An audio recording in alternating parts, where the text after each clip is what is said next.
This is the Lesbian Historic Motif Podcast, brought to you by Heather Rose Jones. The show looks at lesbian and sapphic themes in history and literature, and historical fiction with queer female characters, including fantastic versions of the past. We present research, interviews, news of the field, book listings, and original historical fiction for your enjoyment. For even more historic research, check out our blog.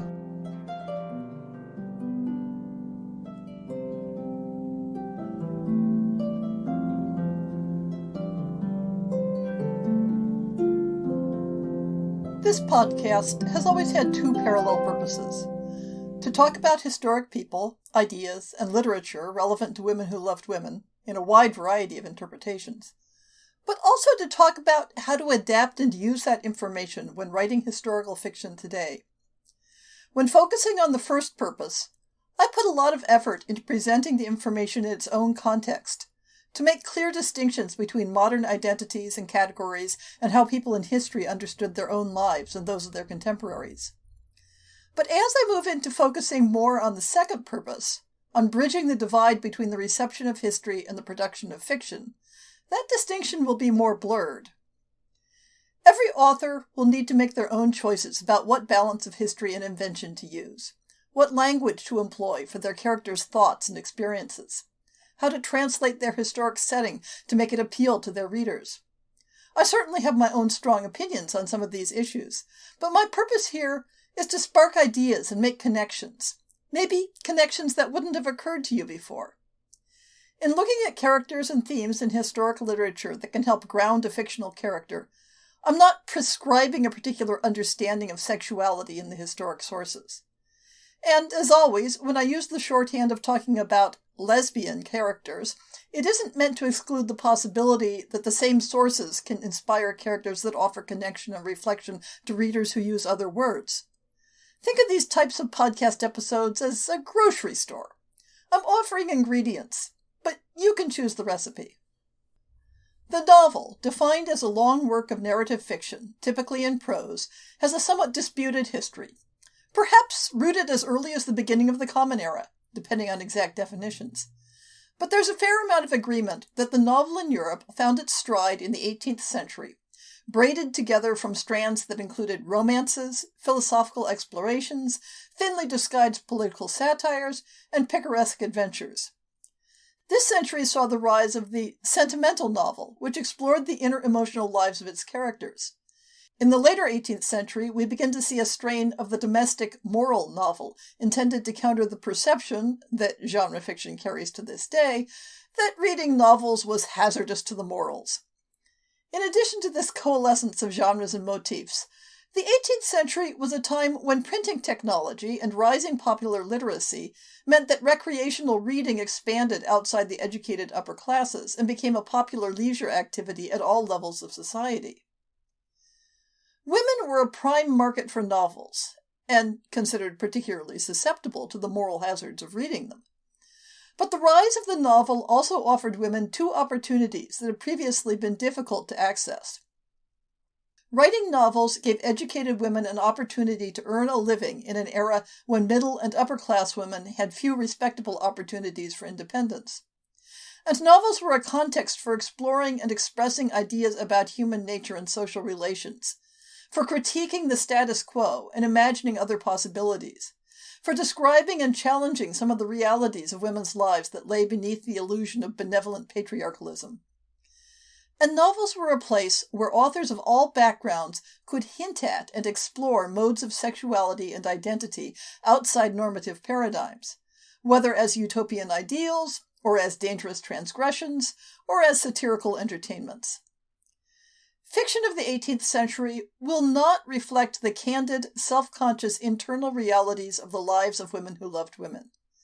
And such women understood their lives differently than we would today. But it offers glimpses of women who stepped outside that normative paradigm in some direction. And from there, we can begin to visualize the wide variety of experiences that we might classify as queer women in our present framework. So today, I'd like to take a tour through some of the people and plots in 18th century fiction that hold queer resonances for us today. These characters cannot truly be identified as lesbian as a recognized identity within their own context. even their fictional context, and even when there are suggestions of sexual activity. But as with the episodes on Shakespeare and Jane Austen, I'm showing how existing characters and plots in historic literature can be mined to adapt historic tropes for modern audiences. A modern author need not take these themes at face value and either embrace or reject the character types as is. We can add emotional complexity and sympathetic backstories. We can strip away the misogyny and look at sexually transgressive characters from a different angle. We can step behind the curtain of respectability and share the parts of their lives that were kept private between the original covers.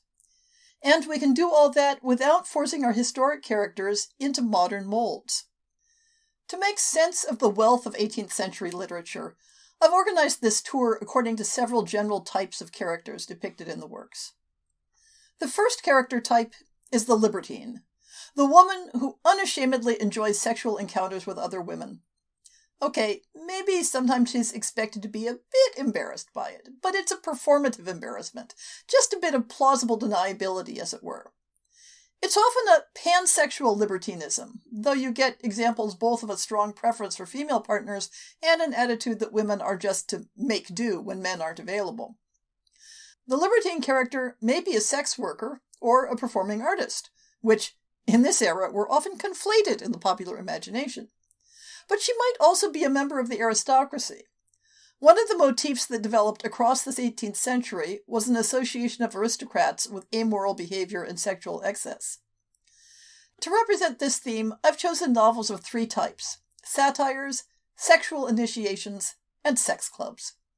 Della Riviere Manley's satirical works, The New Atalantis and Memoirs of Europe, were thinly veiled socio-political satires of recognizable figures of the English court during the reign of Queen Anne. Manley's characters are depicted somewhat coyly, but unmistakably, as enjoying romantic and sexual relationships with women.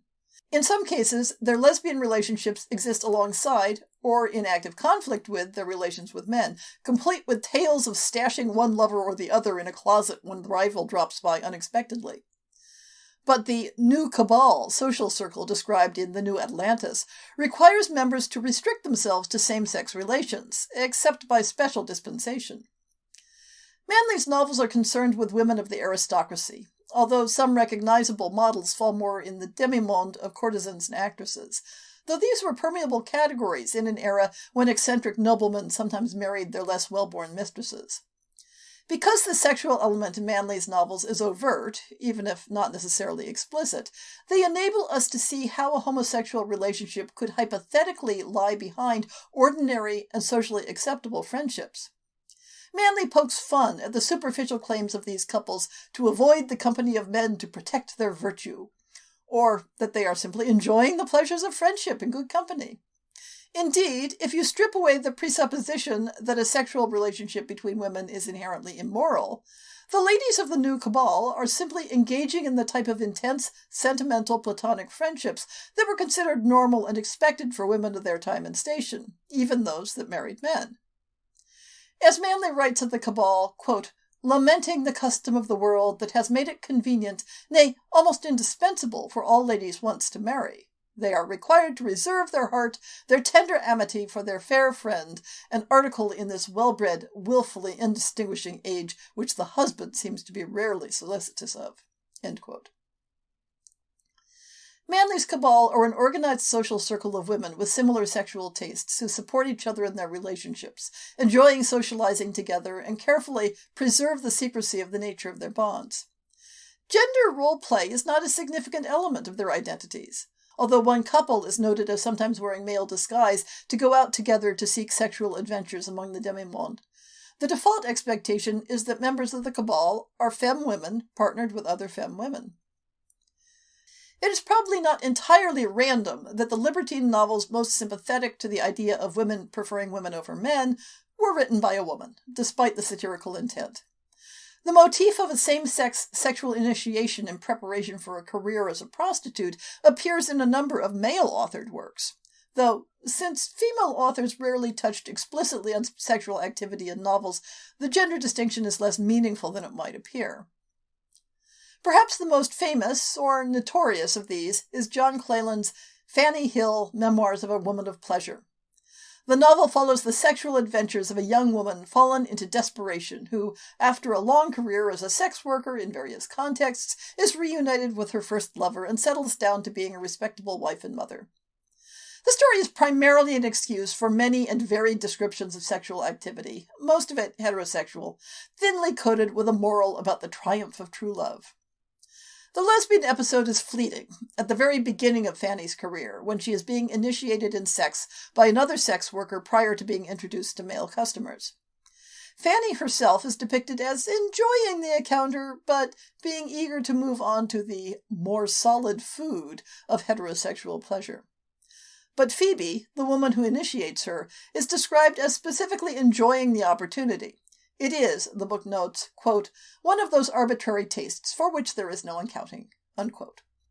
Phoebe is solidly bisexual, enjoying her work with male customers, but she takes a special joy in sex with women. A similar scenario appears in the novel Thérèse the Philosophe by Jean-Baptiste de Boyer d'Argens.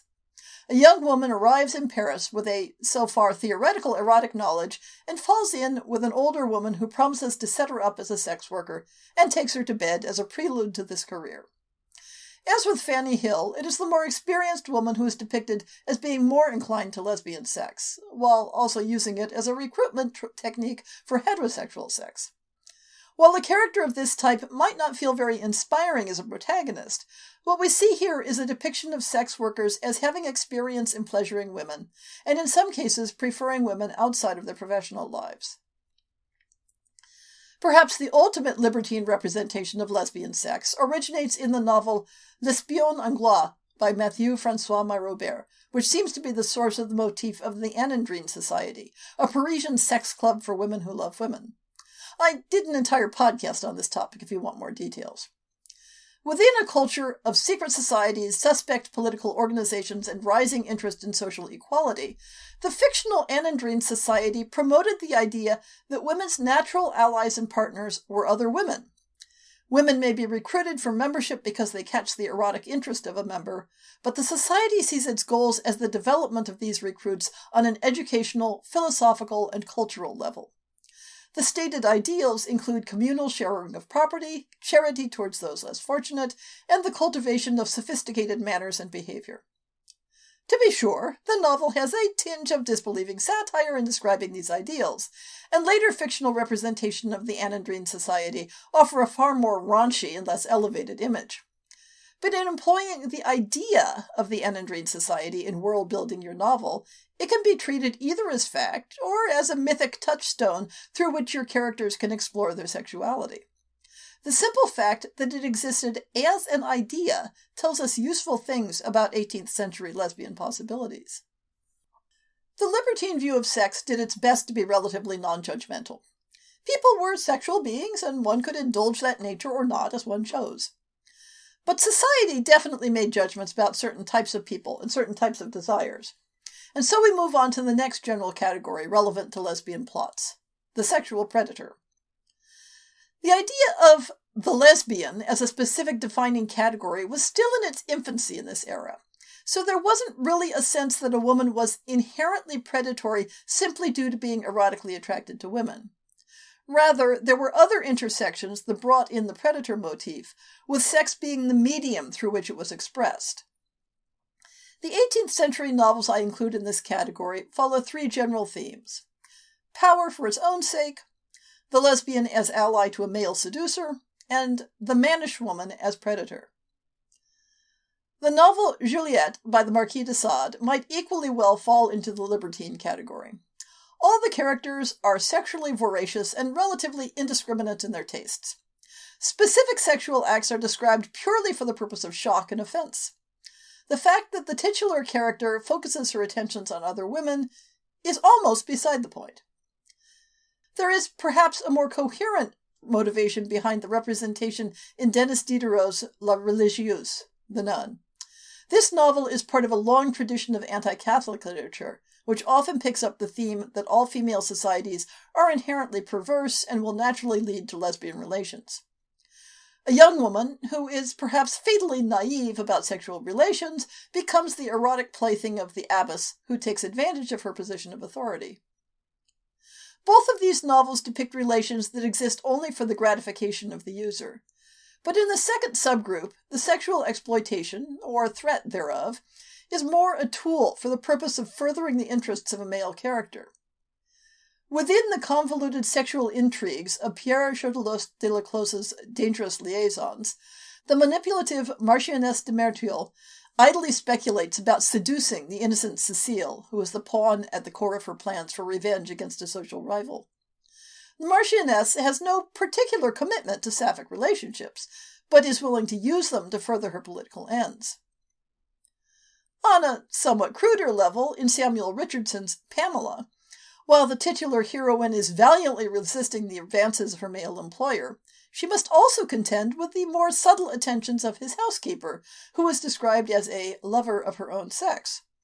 The housekeeper is trying to further her employer's goal to seduce Pamela, and sees her own act of seduction as a way of wearing down Pamela's resistance. In both these novels, the female predator acts as an ally to a male partner, having greater social access to the victim, and knowing that after one step into sexual experience, the next step will be easier. As noted earlier, the connection between lesbian desire and masculine performance is far from a predominant theme in 18th century literature. But there are examples where a specific connection is made between an aggressively mannish woman and erotic interest in women. Although that connection isn't necessarily predatory, there are two novels that depict it as such. In the fictionalized biography, Memoirs of the Life of Count Grammont, by Anthony Hamilton, Mistress Hobart is in charge of the maids of honor in the Duchess of York's household, and competes with men for the romantic attention of her charges. She is depicted as inappropriately using her position and access to make advances on the young women, and is described as masculine in behavior, to the extent that she is suspected of being a man in disguise or a hermaphrodite. In Maria Edgeworth's novel, Belinda, the title character is torn between the friendship of two women, one a conventionally feminine woman, and the other the flamboyantly mannish Mrs. Freke, who rides around the country in male clothing, incites duels, and delights in discomfiting the women she takes an erotic interest in. With only a slight shift in point of view, both Mistress Hobart and Mrs. Freke could easily be turned into sympathetic characters. They represent an archetype that is beloved of modern historical novelists, the gender-transgressive, physically active figure who openly flirts with women in the face of social disapproval. While it's realistic for that social disapproval to be present in the setting, that doesn't mean the character must surrender to it. It's the nature of 18th century novels that sex positivity isn't really a thing. There are novels with sex, and there are novels that depict positive and loving relationships. But as a general rule, you don't find novels with both. Oh, you can interpolate the sex in a lot of novels, but that's easier to do with heterosexual relationships where you have markers like marriage and pregnancy. And, as I've often discussed, you run into the question of what the characters would define as sex. But let's take it as a given that when we look for stories with overtly positive depictions of relationships between women, it's going to be a separate set of books than those that unambiguously include sexual relations. With that, the next set of 18th century novels we'll be looking at are those that show women in passionate or romantic relationships with each other. While it would generally be an anachronistic leap to describe these women as lesbians in any but the most tangential sense, they provide excellent models for developing fictional characters that are intended to be understood as being in homoerotic relationships. Not all the relationships discussed here were enduring. Not all had happy endings. But they provide historically grounded examples of how women met, developed connections, supported each other, and negotiated their lives together. Let's start with some of the books that simply take female bonds for granted.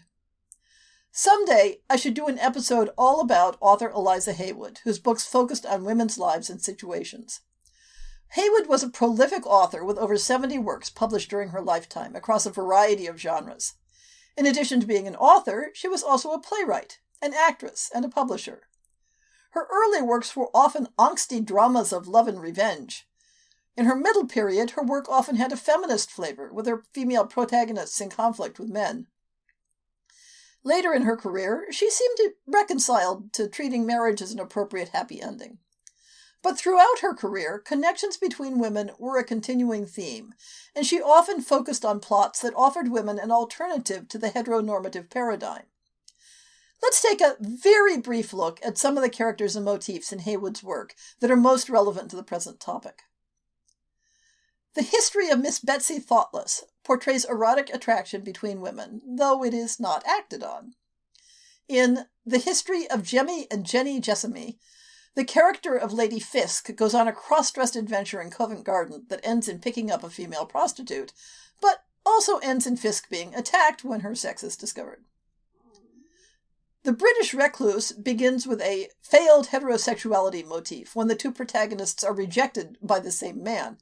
But this results in them resolving to retire from the world together, and part of the motivation is the strong attraction they feel for each other.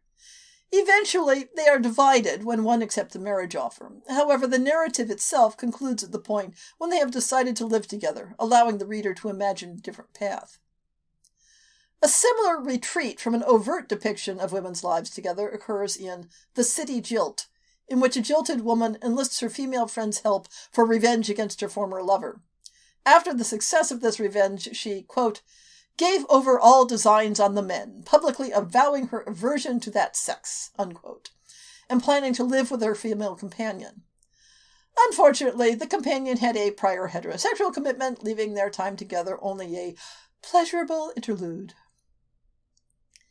In The Rash Resolve and The Tea Table, women create supportive, emotionally connected relationships apart from marriage structures, and often in direct contrast to them. The first book involves a complex adventure of love, betrayal, abandonment, and the struggle to survive, in which the heroine is alternately betrayed and supported by the women in her life. Passion between women is introduced in both negative and positive contexts, with the betraying woman encouraging the protagonist's passionate response on behalf of a seducer, and later a patroness who had taken a fancy to her and was resolved to have her, taking the protagonist into her household and creating a domestic partnership that more resembles a supportive marriage than any of the heterosexual relationships in the work. The eventual need to choose between this loving partnership and a return to the now contrite seducer is avoided by the protagonist's convenient death. The Tea Table describes a literary club or salon, with women sharing and discussing texts. The table of the name is a gathering place where the fictitious women create a supportive literary community. The members include a woman depicted as explicitly rejecting marriage who has a long intimacy with another woman of the circle. Although men are not entirely absent from the portrayed circle, there are no positive models of heterosexual relationships within it, only a variety of alternatives. These models include a poem they discuss that was written by one woman on the death of her female companion. Toward the conclusion of the work, the hostess of the tea table receives a letter from a long-absent female friend and experiences a strong emotional reaction. She expresses joy that their long separation, 7 years, is over, and eagerly anticipates their reunion. The other guests recognize, by the writing of the one and the look and manner of the other, that nothing could be more sincere and tender than the friendship between them. The desire between women in Heywood's works is never directly depicted as sexual, but is described through coded words of love, passion, and emotional connection. Within these limitations, the possibility for women to create and prefer strong emotional bonds and partnerships with other women is normalized, even when narrative conventions fail to allow for those partnerships to prevail. The characters and setting of The Tea Table, in particular, offer an inspiration for situating female couples within 18th century English society. The realities of 18th century life meant that marriage was often an imperative, but that didn't necessarily preclude female companionship from being the central focus of a woman's life. In the French novel, Letters from Milady Juliette Catesby to Milady Henriette Campley, her beloved, by Jean Riccoboni, the letter writer, having spent the entire novel rejecting and dismissing the efforts of a suitor to convince her into marriage, is, in the end, tricked and pressured into the marriage, and ends with a continued expression of longing for the friend who is the addressee of the letters. The motif of the mannish woman with homoerotic inclinations shows up again in the context of a background couple in Charlotte Lennox's novel Euphemia. The Amazonian Miss Sandford and the blue-stocking Lady Cornelia are described satirically in the novel. But if the thick coating of misogyny is stripped away, we can see an archetypal lesbian couple. Miss Sandford, in her military-style riding habit, riding to the hunt fearlessly and declaring her firm intention never to marry. And her close companion, the learned and scientific Lady Cornelia, who refuses to be embarrassed by the depth of her learning. Several novels depict a close and sometimes eroticized bond between women with significant class differences, such as an employment relationship. Daniel Defoe's Roxana tells of a woman abandoned by her husband who regains a stable life with the help of her devoted and cherished maidservant by setting up as courtesans. There is a certain indirect eroticism of their shared sex work. A somewhat more intriguing relationship is depicted in Jane Barker's The Unaccountable Wife, in which a woman becomes passionately devoted to her servant, who had been her husband's mistress, and, in an unaccountable role reversal, begins serving her as if the servant were the mistress. The husband dismisses the serving woman, but the wife leaves with her, and they set up housekeeping together, remaining together for the rest of their lives through various adventures. Although the story is presented as nonsensical and illogical, all the contradictions are resolved if one reads it as a love story.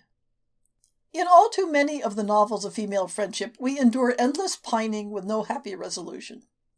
Sarah Scott's Journey Through Every Stage of Life follows two devoted friends making their way through the world, one in male disguise, only to be separated at the conclusion by the marriage of one of the characters.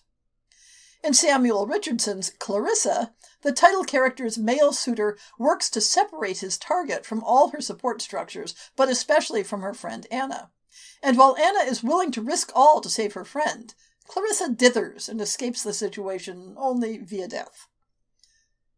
Jean-Jacques Rousseau's novel, Julie ou la Nouvelle Heloise, follows the passionate friendship between two married women, where it's clear that the bond between the two of them is the most important emotional aspect of their lives, but one that coexists with the unalterable fact of their marriages. Stories such as these, while frustrating for the reader who is secretly hoping for the women to end up together, establish the norms of female friendships in the 18th century. As writers, we are free to take characters such as these and reimagine other choices and other pathways. And 18th century novelists did imagine other endings for their female couples. In Charles Brockden Brown's Ormond, or The Secret Witness, Sophia leaves her husband to be with her beloved childhood friend Constantia. And when Constantia's suitor tries to interfere, she disposes of him. Furthermore, this isn't simply a case of the two women having a special bond. Sophia regularly feels romantic attractions to other women she encounters. The Dutch novel, Het Land in Brieven by Elizabeth Post, shows two women forming an idyllic marriage-like bond, explicitly rejecting heterosexual relationships. Similarly, the French novel, Paul et Virginie, by Jacques-Henri Bernardin de Saint-Pierre, shows the two female protagonists deciding to form a family together after having been betrayed in various ways by heterosexual relationships. 18th century novels were able to imagine resolutions where the women ended up together, overcoming both social expectations and the economic realities. The ultimate romantic triumph of our female protagonists, of course, is that bizarre and delightful novel, The Travels and Adventures of Mademoiselle de Richelieu, by Erskine, in which our heroines, Arabella and Alethea, reject marriage, fall instantly in love on meeting, romp across Europe together in male disguise, regularly joke about how they would marry if only one of them were a man, and conclude by abandoning their gender disguise and settling down to live happily ever after together as a couple. And that seems like an ideal place to end this tour. What we see in 18th century novels is a wide variety of models for lesbian-like characters, with a similar variety of situations, challenges, plots, and resolutions. There is plenty of inspiration to be found that will ground your characters in the archetypes and understandings of the time. Almost every time I look at the material available for a specific century, I find myself thinking, what a wealth of ideas! You could spend your whole life writing FF romances in this setting and never write the same story twice. And I certainly hope some of you will go out and do that.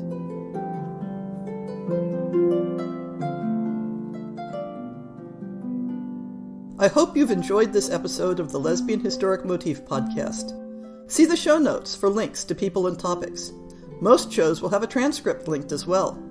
If you have a book announcement, a topic suggestion, or might like to appear on the show, please drop me an email.